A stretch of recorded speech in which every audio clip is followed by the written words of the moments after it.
हे माते,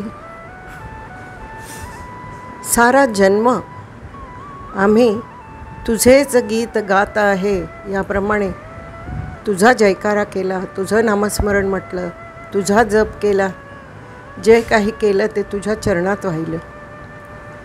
आता आयुष्यातला शेवटचा टप्पा आला आहे. तुझ्या चरणाशी संलग्न होण्याची एक इच्छा बाकी आहे. ती तर तू पुरी करशीलच, मला माहिती आहे. आम्ही जितकं तुझ्यावर प्रेम करतो तेवढंच तुझं आमच्यावर प्रेम आहे. पण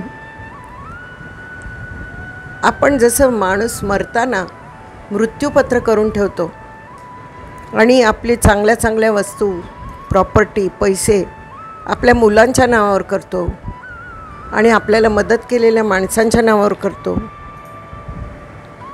तसंच आमची सर्वात मोठी प्रॉपर्टी आहे आमचा धर्म, हिंदू धर्म, सनातन धर्म. त्याच्यावर परकीय लोकांचं सावट आलं आहे आणि आम्हाला राहून राहून एवढीच चिंता वाटते की देवा, आम्हाला तू हिंदू धर्मांच्या धर्म राखायला शिकवलंस, आम्ही तो राखायचा प्रयत्न केला आणि आम्ही हिंदू धर्मच पालन केला. पण आमची पुढची पिढी, त्याच्या पुढची पिढी कोणाच्या हातात जाईल?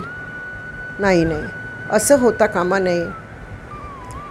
ते शेवटचं आमच्या सर्व श्रेष्ठ ज्येष्ठ जनांच्या मृत्यूपत्रातलं हे परमोच्च मागणी ही असणार, देवी तुझ्या चरणी, भगवंता तुझ्या चरणी, की आमचा भारत हा आजन्म जन्मोजन्मी हिंदूच राहू दे, त्याच्यावर कोणाचंही दुसऱ्यांचं सावट न पडू दे, एवढीच तुमच्या चरणी आम्ही ज्येष्ठ श्रेष्ठ नागरिक भक्त तुमच्या चरणी आम्ही प्रार्थना करतो.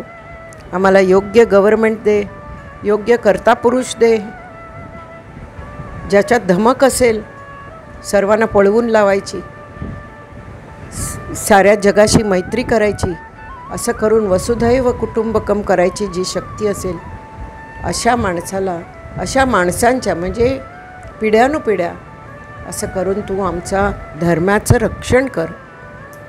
धर्मरक्षणार्थ संभवामी युगे युगे असं म्हटलं आहे, नाही का? तू कृष्णाने म्हटलं आहे.